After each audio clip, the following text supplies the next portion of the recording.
of ceramic source filament desktop SEMs, already extremely high performance systems. So the ProX model is a highest performance ceramic system, but it has a 25 millimeter diameter sample chamber. So this one goes up to 150,000 times, 8 nanometer resolution, etc., etc.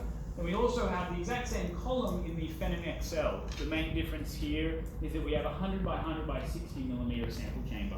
And we can scan over that entire sample chamber. So I know there's a few owners of XLs in the audience, so you can talk to them if you want to have any more information. But what we want to talk about today is the Pharos. So the Pharos is a FEG. It's got a field emission gun, thermal field emission gun in the system, and now we can get up to 1,000,000 times magnification, which is pretty ridiculous.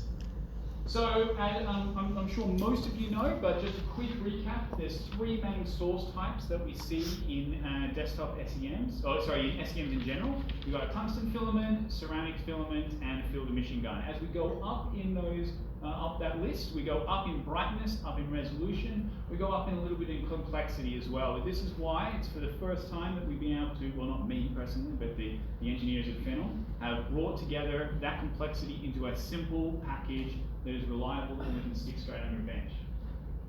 So, but on top of that, it's also the thing that makes the Phenom super unique is this extremely fast sample change time. So it takes less than 25 seconds to get a sample from outside the system under the vacuum of our FEG system, and ProX as well, and the XL as well. We also have variable vacuums, of course, to compensate for samples that are not so ideally prepared, charge reduction and all that sort of stuff. So we can go from 0.1 pascals all the way up to 60 pascals and variable different levels for those sort of applications as well. Now, there's a few different ways in which we can load the samples. So the sample holders on the left are compatible with the systems that we see, the ProX model and the Pharos. And then the one on the right is the one for the XL system. So that's got that 100 by 100 sample holder size, and you can fit 36 standard 8mm pin stubs or 9 25mm pin stubs in that sample holder. You can also drop it down, you can put whole rocks in, shells, like sections of whatever you want. So really, really popular in the materials world because you don't have to prep your sample and slice it up as much.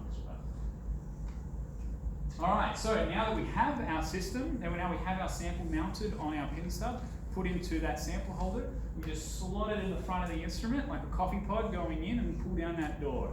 And that's it. That's all the interaction that we need with the system. So it's a little bit different to a normal, a more traditional system. We might have to do some height adjustment and make sure you get your measuring tool, make sure you're not going to crash into any detectors.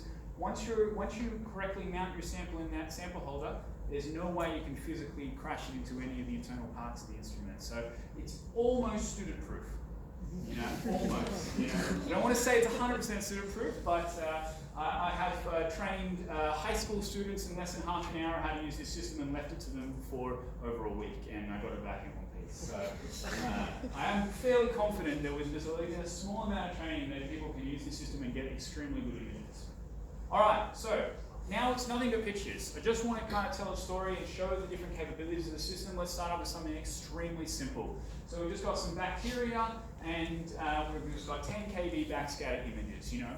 Nothing amazing here, just easy to use images, but remembering that this sample was put on the pin stub and within 25 seconds we've got this image. But of course we also have the low vacuum mode, so samples that hadn't had that extra preparation step of maybe coating or whatever is required based on the sample.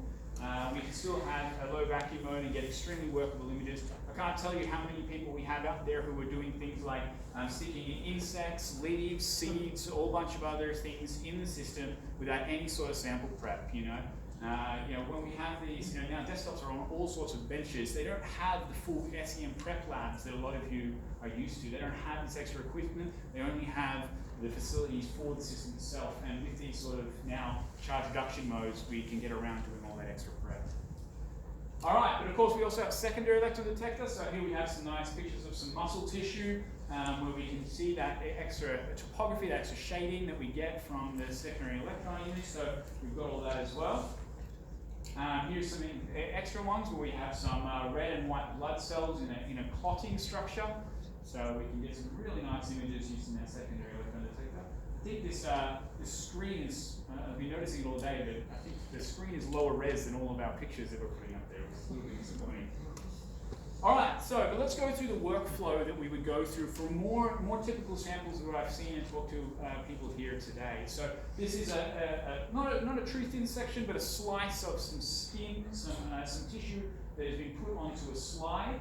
And what this image is from our navigation camera. So there's actually two microscopes in all the Phenoms. The first one here is what we call the nav cam, and this is a top-down facing. It's not a chain cam. This is a top-down facing system, imaging system that takes this picture, and this image stays with us when we're under the SEM.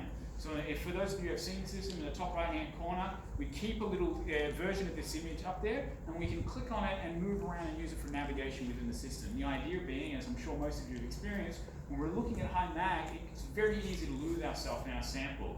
We want to use this technology to be able to see the features and locate them easily and revisit them reliably. All right, so we've taken that. The next step, which we can do, is automated image mapping. Now, it's not as fancy as multi-beam, but we can go through here and set the system up in a semi-automated way to take dozens or hundreds or thousands of images of our surface and get a huge big picture image of our sample. So the idea here is that we can go through and look at it all, and then it stitches it all together. This stitch is not amazing. I don't know why this was put in this. It gives I've done a lot better, but that's the one that was provided. So you can see this a couple mils by a couple mils, and we can see a huge amount of the sample itself. Then, of course, we can go deeper and we can look into the actual sample. And these are quite low kV images. So these are 5 kV. The Pharos goes down to 2 kV currently. And secondary electron pictures. And we can see a lot of structure in there. And then we can even go deeper and look at the actual tissue structure as well. So, I'm not a pathologist. This is not my field. I just want to put some pretty pictures out there and let your imaginations run wild. And now this brings us to the most exciting part, for us at least, and this is the work that we've been doing with the Ingham Institute with Murray and Zippy. They really introduced this to me, and this is the idea of having pathology thin sections in the Pharos as a rapid diagnostic tool. So we had Kevin earlier today who talked a lot about using SEM as a replacement for traditional TEM methods, and that's where we're at here as well. So here are some samples that have been mounted onto a silicon wafer, and again, this is our nav cam. So we've got multiple samples, but using the nav cam, we can easily make sure that we're on the right one, and we can navigate around. So here's some neuroblastoma cells, which we can see on the left-hand image. We can see a small image, and we can zoom in, and we can get some pretty good resolution on these images. You've got to remember, this is a desktop system that is the size of a large computer, and we're getting this sort of imaging on the side. So that's at 75,000 times magnification. Here we've got another one, and of course these have been flipped. So these are the negative of the normal SEM image to make them more similar to the TEM images that people are used to for these sort of samples. You can see the cell wall getting up quite high in magnification on this one.